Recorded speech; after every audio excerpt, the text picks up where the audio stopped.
Nós estamos agora com o nosso catecismo e o tema o Munus de Ensinar. E no Munus de Ensinar, nós vamos começar a partir do número 891. 891.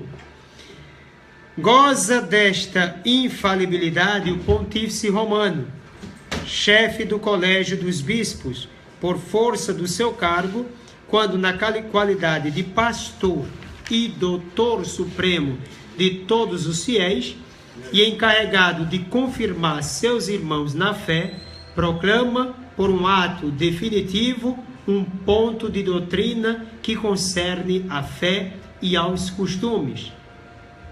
A infalibilidade prometida à Igreja reside também no corpo episcopal, quando este exerce seu ministério supremo em união com o sucessor de Pedro, sobretudo em um concílio ecumênico. Quando, pelo seu magistério supremo, a Igreja propõe alguma coisa a crer como sendo revelada por Deus e como ensinamento de Cristo, é preciso aderir na obediência da fé a tais definições. Esta infalibilidade tem a mesma extensão que o próprio depósito da revelação divina. Claro, porque o magistério, como nós já estudamos aqui, é o legítimo, o autêntico, intérprete da revelação da palavra de Deus e que vai propor essa palavra de modo definitivo para todos os fiéis. O magistério tem essa missão importante. E o magistério da Igreja são todos os bispos com o Papa, com o Romano Pontífice. É o tripé da nossa fé. Qual é o tripé da nossa fé? A Sagrada Tradição, a Sagrada Escritura e o magistério da Igreja. Então, quando esse magistério se reúne, todo ele, e aqui de modo específico num concílio ecumênico, ele vem com força definitiva para todos nós, para todos os cristãos. Claro, com a presença do Papa. E o Papa de modo especial. Também já disse isso aqui a você outras vezes. Analise bem. O Papa foi definido no Concílio Vaticano I que ele é infalível. Então, já dissemos isso aqui. Agora, alguns interpretam essa infalibilidade do modo errado e anunciam uma coisa de qualquer jeito por aí. Ora, a infalibilidade não diz respeito à vida pessoal moral do Papa, ou mesmo de todo o colégio episcopal. Não é nesse sentido. Não quer dizer que o Papa é uma pessoa que não peca, não é isso, que não erra, também não é isso. A infalibilidade diz respeito ao fato de o Papa não poder errar de forma alguma em matéria de fé e de costumes. Também já vimos isso aqui. Então, na fé e na moral, o Papa não pode errar de jeito nenhum. Então, ele vai ser esse intérprete, aquele que vai também transmitir da forma mais verdadeira possível e procurar a forma mais clara possível para se fazer entender. De modo que o que ele disser em matéria de fé e de moral deve ser acolhido por todos os fiéis da Igreja, uma vez que ele foi colocado como cabeça visível, como chefe visível pelo próprio Jesus Cristo. É claro que vem aqueles inocentes que usam por aí a palavra de Deus de qualquer jeito e vai dizer Deus quis, Jesus Cristo quis, Pedro não quis o Papa, simplesmente por causa da palavra Papa. Reitero aqui aquilo que eu venho afirmando. O Papa é a continuidade, está na sucessão apostólica. Pedro não foi escolhido para que fosse somente ele no começo da igreja, mas o ministério petrino que vai correr toda a história, até o fim dessa história, até a segunda vinda de Jesus Cristo, até o final dos tempos. Então Pedro vai ser sucedido, então nós temos até Francisco. Francisco é Pedro hoje. nesse ministério petrino, nessa missão importante. Então, ser Papa não é uma invenção de qualquer um, é uma criação, é um ministério que vem como dom de Cristo para toda a igreja, e com a missão de ser infalível na fé e na moral. Então, não pode errar. Agora, o Papa em si pode, enquanto homem. Nós temos na história quantos papas, né, foram contrários à vida de comunhão com Deus por causa do contra-testemunho. Tivemos grandes e santos papas, mas tivemos também umas verdadeiras desgraças no trono de Pedro. É bem verdade que a gente tem que dizer a verdade do jeito como ela é. Então, é bem verdade que isso aconteceu. Mas veja, nenhum, mesmo sendo contrário contrário à vida moral autêntica, espiritual, diante de Deus, pessoalmente, nenhum mexeu na fé e na moral da igreja, e nenhum ensinamento da igreja. Ele sim foi ali contrário, pelo seu contra-testemunho, mas não mexeu. Na história da igreja, até hoje, 2016 anos, você não vai encontrar um Papa que ensinou a coisa errada aos fiéis. Muitos erraram, mas não foi ensinado contrário à doutrina da igreja. Porque a doutrina da igreja, a fé da igreja é maior do que o Papa. A fé da igreja é maior do que o Papa.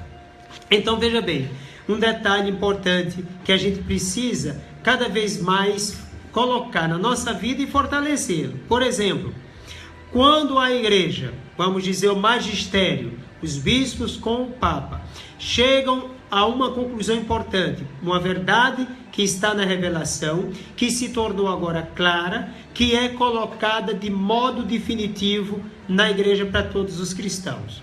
Então o que é que acontece?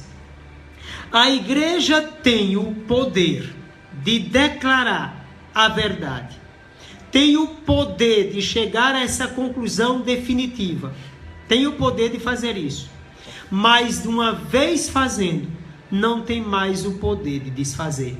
Não tem. A igreja não tem poder de desfazer de um dogma. A igreja não tem mais poder de desfazer de uma proclamação já feita por ela mesma. A igreja tem o poder de fazer e, uma vez fazendo, se submete àquela verdade, se submete àquela definição. Veja que coisa bela. Aquela fé é maior do que os bispos. Aquela fé é maior do que o Papa. Então o Papa e o bispo, o colégio episcopal, não pode desfazer mais de uma verdade de fé. Por isso que quando a mudança de Papa, quando morre para vir o outro, o povo fica meio que com medo. Meu Deus, o que é que vai acontecer agora? Calma, não precisa, não é necessário esse desespero. Venha quem vier. O bom é que venha em santidade. Agora, sabendo que nenhum deles tem o poder de mexer na fé e na moral da igreja. Então, disso você tenha certeza. Pode dar um contra-testemunho. É possível. É possível que a gente tenha um inimigo de Cristo sentado no trono de Cristo. É possível. Nós estamos numa história. É possível. Mas aí alguém diz, mas padre, não foi escolhido pelo Espírito Santo? Tenho cá minhas dúvidas. Mas por que eu digo isso? Porque é o Espírito Santo quem escolhe, mas o Espírito Santo não força as escolhas erradas das pessoas. Quantos não fizeram jogo político e por isso que foram escândalos na história da igreja? Ora, isso acontece hoje, minha gente. Isso acontece hoje, para deixar a coisa bem clara.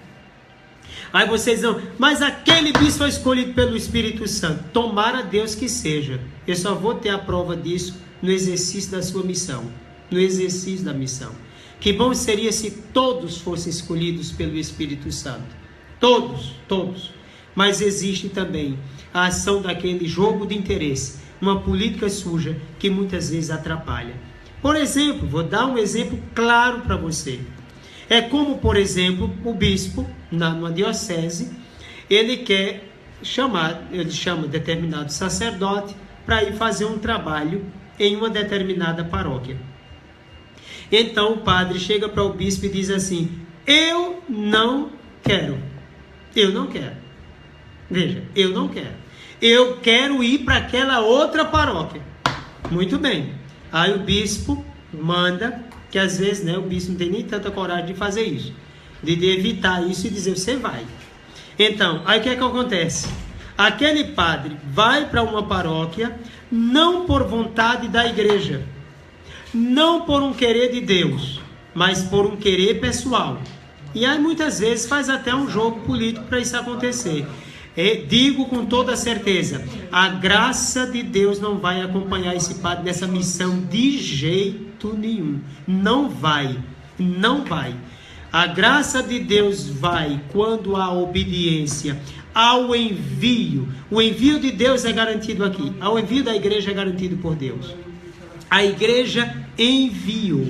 Então ali sim, ali tem um padre com a graça de Deus. É como, por exemplo, se alguém fizer uma campanha política para ser bispo. É a mesma coisa. Fez um jogo para ser um bispo.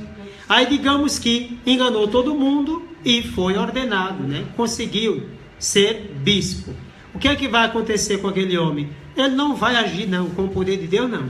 Mas padre, o que é que o senhor está dizendo? Ele tem o poder de Deus. É verdade. Porque ele recebeu o terceiro grau pela ordem de recebimento ou o primeiro como bispo. Então, ele tem. Mas a graça do envio para uma missão importante não tem. Vai ser um quebra-cabeça para a igreja onde ele estiver. Vai ser uma negação como bispo. Com certeza. Por que vai ser uma negação como bispo? Porque não foi chamado por Deus, não foi escolhido por Deus, não foi preparado por Deus, não foi enviado por Deus. Não foi. Não vai dar certo. Vai ser um escândalo. Vai ser um escândalo. Talvez seja um grande administrador, mas não será um grande e excelente pastor. Não, não vai, porque a graça de Deus do envio não o acompanhará. Deus não dá a graça de qualquer jeito. É Deus quem convida, é Deus mesmo quem prepara, é Deus quem chama para esse ministério, para essa missão e concede a graça. Então a mesma coisa, alguém se foi escolhido a toque de caixa para ser papa. A mesma coisa, isso aconteceu na história, isso acontece hoje, continua acontecendo hoje e pode acontecer com qualquer um. Eu lembro que quando Dom Fernando perguntou para mim se eu queria ir para a paróquia da Mangueira, eu disse a ele, não. O senhor quer que eu vá? Ele disse, quero, então eu vou. Eu vou porque o senhor quer, né? Eu vou porque a igreja está me mandando ir para Mangabeira. Então, se eu for, como eu fui, para Mangabeira, porque a igreja me enviou, então o poder de Deus vai comigo. A ação de Deus vai acontecer na paróquia, porque eu não inventei a minha ida. Deixei-me livre para ir para lá.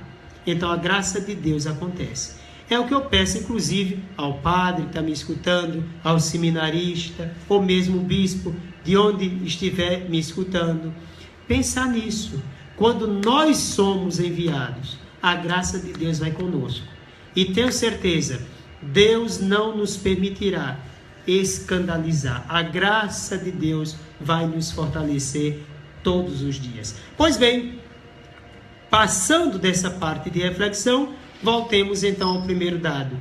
O magistério da igreja precisa estar em comunhão altíssima com Cristo, para agir do jeito de Cristo, na fidelidade à verdade que é o próprio Cristo. Então, a fé e a moral da igreja são indestrutíveis. Ninguém pode destruí-la, mesmo dentro da igreja de Cristo. Então a igreja tem o poder de chegar a essa verdade e depois o poder de se submeter a ela e não de desfazê-la mais. Então nenhum dogma da igreja vai ser desfeito por nenhum papa na história, por nenhum bispo, nem mesmo pelo colégio episcopal.